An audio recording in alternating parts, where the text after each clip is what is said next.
and welcome to Auto Today. My name is Abhik and today we're in and amongst the ancient ruins in Hampi. Now this is a UNESCO World Heritage Site and it is of significance because it dates back all the way to the 14th century. We're here because of an important car as well by Mercedes, and that's the new second generation of the GLC. Now this car is important for Mercedes because there are over 13,000 customers who already own the previous generation. It hasn't been in the market for the last 8 months and it now comes back in an all-new avatar. Now in the next few minutes I'm going to go ahead and tell you all that is new for this car, which has been the highest selling luxury SUV for Mercedes, presenting the all-new Mercedes-Benz GLC.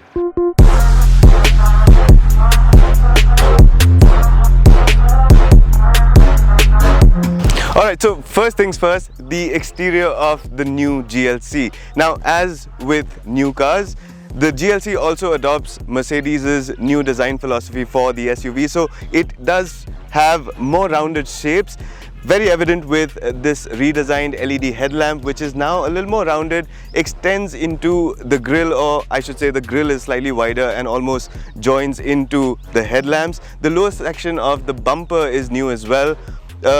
Fresh new design for the air dams, and then the front splitter has a lot more chrome onto the sides, and there is this sort of unmistakable silhouette of the GLC which we've known from before, but it does have new 19-inch alloy wheels. And then when you go around to the rear, there's more chrome with the rear bash guard, and the new LED tail lamps have this slight 3D effect as Mercedes claims. But more importantly, as with new cars, they become larger, and the GLC is now 60 millimeters longer, and that has also given it 15 millimeters of wheelbase.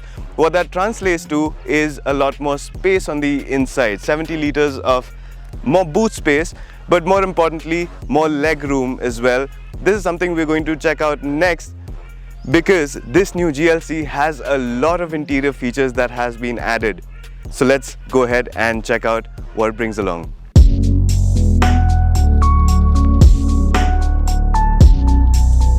The understated yet elegant exterior of the GLC is contrasted with the luxurious look and opulent feel of the interior.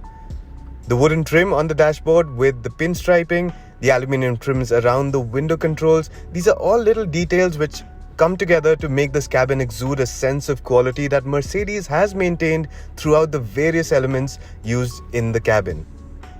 There are ample storage and USB-C ports, plus a wireless charger for all your road trip needs, while the increase in overall length of the car has resulted in 70 liters of more boot storage that's expandable with the touch of a button that folds down the rear seats.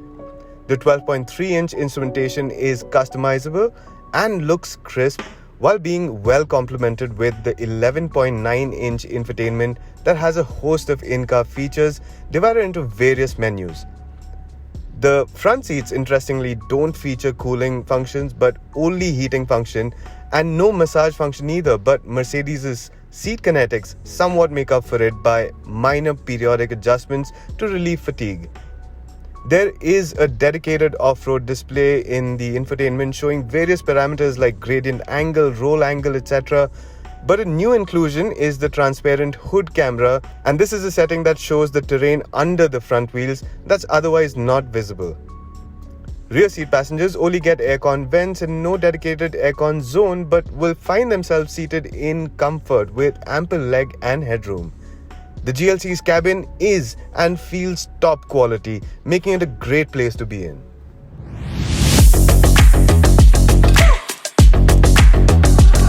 Alright, so we've taken a look at the interior features of this new GLC, and it's very impressive, especially with the amount of features that it brings along. We've even gotten to experience a bit of off-road terrain with the new GLC, where we tested the new off-road specific camera that illuminates the bonnet and presents a view of the wheels and where the wheels exactly are. How it does that is by stitching a few images of the direction that you're traveling in and projecting it as a view as if the camera was mounted somewhere inside the bonnet. It's a very helpful feature for off-road usage, but a car like this is going to spend a whole lot of time on the road, And on the road is where this new GLC is very impressive, especially in this 300 variant. It's a turbo-petrol variant that we've been driving around. Packs a whole lot of more power, about 50 odd horsepower more than before, and you can really feel it because it is quite punchy. Same 2-liter engine as before, 4-cylinder, but when you put the throttle down on this car, it is really responsive. While getting off the line, you can feel the weight of this car. This being a fairly large SUV, you do feel the weight of the car, but as soon as it starts rolling, all this extra power just makes it a whole lot more enjoyable. You have driving modes, and comfort would probably be a setting which can be used in a variety of conditions. I've put it to sport because we're in a slightly twistier section of our shoot location, and it's been brilliant. The suspension, the chassis is taut, it's very well put together. The balance of the car is really nice.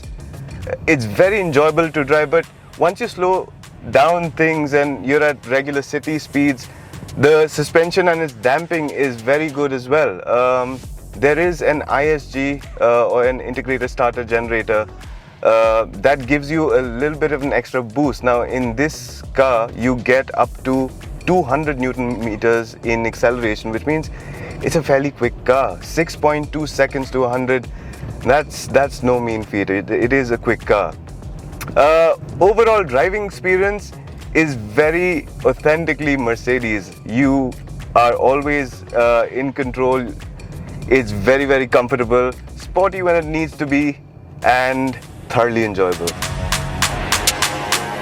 So a first drive impression of the new GLC has been fairly impressive, and as I did mention before, this is an important car for Mercedes because a lot of customers apparently have been waiting for this new model to come out, and all these new customers are going to get a refreshed design package, a whole lot of new interior features, a more powerful engine, especially with this GLC 300, which is the petrol variant that we've been driving around. So more power, 4MATIC comes standard, so off-road capabilities as well, and that quintessential feel of driving a Mercedes along with the luxury features that it brings along. Now we are, well, shooting this a little ahead of the car's official launch. So we are going to estimate its price to be around the 70 lakh rupee mark ex-showroom for this particular model, but the launch prices should be flashing on your screens right about now. What do you think of this price for a car like this? Do let us know in the comment section below, and remember to subscribe to Automotive for the latest automotive content. My name is Abhik. That's a review of the new Mercedes GLC, and I will see you sometime soon.